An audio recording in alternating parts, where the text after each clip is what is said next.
onye na-akpọkwa m this Sunday early mornings. Hello. Yeah, Chief Imo on the spoke. How Chief Imo Comedy na-ekwu Chief Imo worldwide. Igwe ngwo. Nadahi, Indias. Igwe. Wow. Chere. Yo, Chief Nkasi Obi. Ani. Kengwo. No in Dahi, India. Ebe! My life is unto rapture. Ya unduma bangwena. Okay, we check a meeting. It's a can be we are going to make a birthday. No way. Resident Hotel. No way. Church, we are going to come on. Mrs. Mrs. Chidera Kendra. Annie. Tauben Day, 3rd of February 2019. Wow. Oga Dieguta. Yem gerita utoto, mangu toto, riesasha, lo mimi.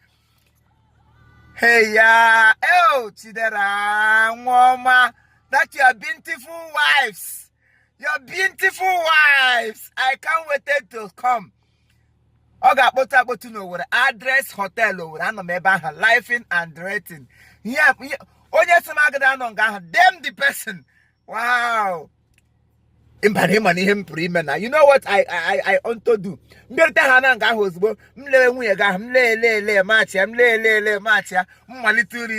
Happy birthday to you, Dera. Happy birthday to you. We are one.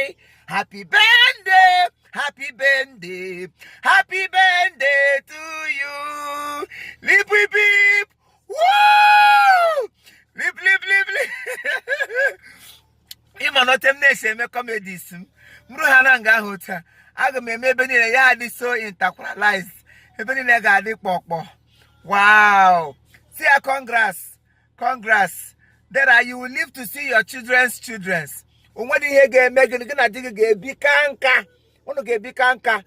No shellings to you both. Amen. Ngwan kelere mi o.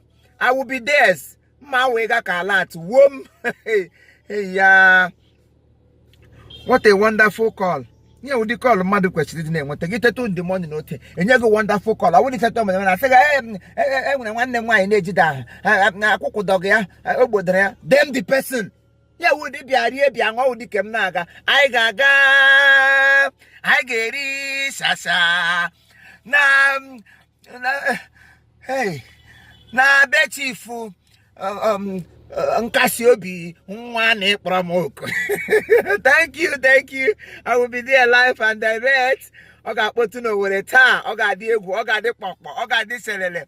Chidera, I must be there to cheer you up. Yeah, cheer you up.